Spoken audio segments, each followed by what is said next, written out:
السلام عليكم، كيف دايرين؟ لاباس عليكم؟ كنتمنى تكونوا على خير واحوالكم طيبه. مرحبا بكم في قناه ديليس وداد. والفيديو ديال اليوم غادي يكون عباره عن ميني كيك في المول العجيب بكريمه ديال الحامض. غادي نحضرهم بجوج بيضات فقط، كيجيو لذاذ بزاف وهشاش. يلا نشوفوا مع بعض المقادير. بالنسبه للمقادير غادي نحتاجو جوج ديال البيضات، كاس الى ربع سكر سنيده، ياغورت طبيعي، نص كاس ديال الزيت، نص كاس ديال اللوز مطحون بقشرته، فانيلا، خماره، غادي نحتاج كذلك قشور حامضه، قبيصه ديال الملح. وبالنسبه للدقيق غادي نحتاج كاس ونصف ديال الدقيق. بالنسبه للعبار كنعبر بالكاس ديال العنبه. غادي ناخذ بول، غادي ندير فيها جوج ديال البيضات، غادي نضيف لهم كاس الى ربع ديال السكر سنيده. ممكن اللي كيبغي الحلاوه ممكن يديروا كاس ديال العنبه، حيت مازال انا نقصت السكر، حيت مازال غادي نسقيوها بالسيرو. غادي نضيف كذلك ضفت قبصه ديال الملح، وغادي نضيف فاني، وغادي نخلط مزيان هاد المكونات مع بعض. غادي نخدم انا الكيك ديالي غير بالفوي. اللي ما قدش يخدمها بالفوي ديروا ممكن ديروا الخلاط الكهربائي ولا الطراب الكهربائي. غادي نخدم مزيان هاد المقادير مع بعض حتى ينسجموا لي مزيان ونحصل على خليط يكون اللون ديالو ابيض. من بعد غادي نضيف الياغورت الطبيعي اللي كيعطينا واحد يعني كيخلي لنا الكيك ديالنا تجي هشيشه.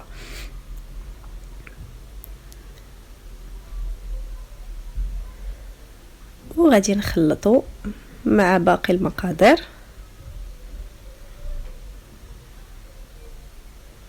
غادي نضيف قشور ديال الحامضه اللي كتعطي مذاق زوين بزاف. ممكن تنسمو باي حاجه بغيتو، ممكن تنسمو بقشور ديال البرتقال حتى هما كيجيو زوينين. بما انه غادي نديرو الكريمه ديال الحامض فانا درت قشور ديال الحامض.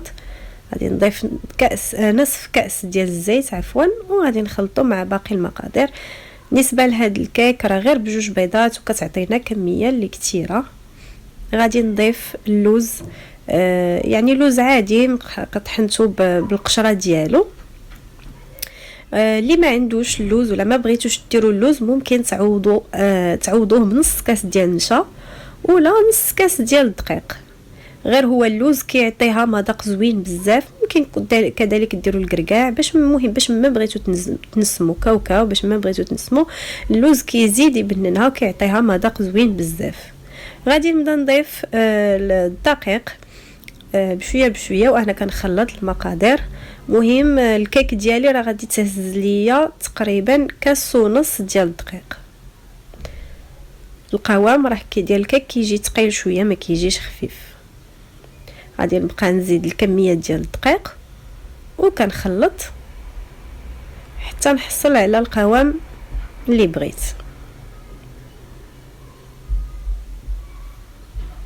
بالنسبه للسيدات اللي ما كينجحش معاهم لي كيك، انا يعني شاركتهم معكم بالتفاصيل باش تجربوهم، والا جربتوهم غادي يعجبوكم بزاف، حيت فعلا اللي ذاقهم كيعجبوه وكيجيو لذاذ بزاف ومختلفين على الكيك العادي ولا لي ميني كيك اللي كنعرفوا. كما لاحظتوا معايا القوام راه ثقيل. غادي نضيف معلقه كبيره ديال الخل باش تساعد الكيك ديالنا على الانتفاخ، وغادي نخلطو مع المكونات. كما كتلاحظوا معايا منين كيولي الخليط كنهزو ما كيتقطعش ليا، كيدير ليا خيط واحد، كنعرف ان الكميه ديال الدقيق راه هي هذيك. غادي ناخذ هاد المول العجيب اللي مشنف من جنيبات، وغادي ندير فيه تقريبا معلقه كبيره عامره ديال الخليط ديال الكيك. ما نعمروهمش بزاف باش ما يفيضوش لينا. تقريبا غادي نعمروا النصف ديالهم. كما قلت لكم معلقه كبيره تكون عامره غادي تكفي، وغيجيو هما هادوك في القياس. غادي نعمر جميع المول ديالي، المولات كلهم اللي عندي. في هاد الاثناء راه الفرن ديالي كيسخن، غادي نسخنوه على درجه 170 درجه، وغادي ندخلهم للفرن، نشعل عليهم من التحت على 170 درجه. النار تكون هادئه ونخليهم حتى يطيبوا لينا. غادي ياخذوا ليا تقريبا 35 دقيقه حتى ل 40 دقيقه حتى يتحمروا لينا من التحت. عاد نشعل عليهم من الفوق. بما ان الخليط عندي ثقيل غادي نبقى نخبطهم مع سطح العمل حتى يتقادوا لينا الخليط في المول. كما لاحظتوا معايا راه كيتحيدوا بسهوله. ما تنساوش تدهنوا لي مول بالزبده والدقيق. كما لاحظتوا معايا راه الشكل ديالهم كيجي زوين بزاف وكيجيو رطبين وخفاف وهشاش من الداخل. يعني هنايا باقي كاع ما سقيناهم وكيجيو رطبين بزاف. غادي ناخذ السيرو اللي حضرته بكاس ديال سكر سنيده مع كاس ونص ديال الماء ودرت طريف ديال حامضه. ممكن تنسموا بالفانيلا ما بغيتوش الحامض، وخليته حتى غلا مزيان وداب ليا السكر كله. عاد طفيت عليه. غادي نسقي هذوك لي كيك ديالي كلهم مزيان من الوسط ومن الجوانب. داكشي علاش انا نقصت السكر في الاول كاس الا ربع. كتجي الحلاوه ديالهم هي هذيك باش ما يجيوش حلوين بزاف. غادي نسقيهم كلهم بهذا السيرو اللي حضرنا وندوزو نحضروا مع بعض الكريمه اللي غنحتاج ليها. ربعه ديال الحليب بارد، 2 معالق كبار ديال كريم باتيسير.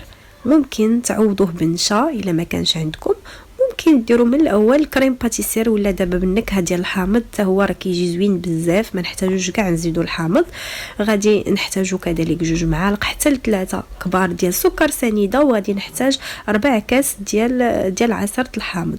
غادي ناخذ كاسرونه غادي ندير فيها الحليب نشا وسنيده. غادي نخلطهم مزيان بالفواح حتى يذوب لينا مزيان هذاك الكريم باتيسير ما يبقاوش لينا الحبيبات.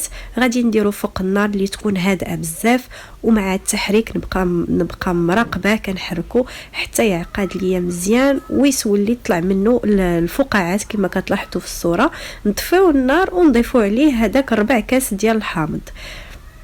الا درتوا الكريم باتيسير ديال نكهه الحامض ما تحتاجوش كاع تضيفوا الحامض. ما لاحظتوا معايا ممكن نضيفوا لها معلقه صغيره ديال الزبده باش تعطينا هذيك لا بريونس. وكما لاحظتوا معايا الكريمه راه ما خفيفاش بزاف وما ثقيلاش. كتجي لذيذه بزاف هاد الكريمه صراحه. غادي نعمر لي كيك ديالي من الوسط كلهم. ومن الاحسن تعمروهم والكريمه هي سخونه باش تقاد لينا على لي كيك، حيت منين كتبرد كتجمع لينا وكدير بحال واحد الطبقه واحد القشره في الفوق ديال الكريمه كيجي المنظر ديالها خايب. غادي نعمر لي كيك ديالي كلهم. وبالنسبه للزين راه اختياري. انا غادي نزينهم بشويه ديال اللوز افيلي. ممكن نزينهم بالفواكه اللي بغيتو. ممكن نزينوهم بالشوكولات حبيبات ديال الشوكولات. مهم لكم الاختيار في التزيين. المهم هي الطريقه واهم شيء تجربوهم. راه غادي ينفعوا بزاف بالنسبه للناس اللي كيبغيو يتسحروا بلي كيك في هذا الشهر الكريم. غادي يعجبوكم. ممكن تقدموهم حتى الفطور. كاين اللي كيبغي شي حاجه حلوه في الفطور راه كيجيو زوينين بزاف. وصراحه ما نقولش لكم الا جربتوهم انا متاكده غادي يعجبوكم. وإلا جربتوهم ما تنسوش تخليوا لي ارائكم. تقولوا لي كيفاش جاوكم في لي كومونتير وما تبخلوش عليا بالاعجاب. وكذلك بارطاجيوهم مع الاصدقاء ديالكم مع الاحباب ديالكم. بارطاجيو لو ماكسيموم الفيديو باش يوصل للناس ونزيد نكمل في المزيد. عندي مازال الفيديوهات مازال الوصفات المختلفه اللي بغيت نشاركها معكم. كنقول لكم وصلنا لنهايه الفيديو. كنتمنى الفيديو يكون عجبكم ونكون خفيفه على قلوبكم. كنقول لكم الى اللقاء. نتلاقاو في فيديو قادم ان شاء الله.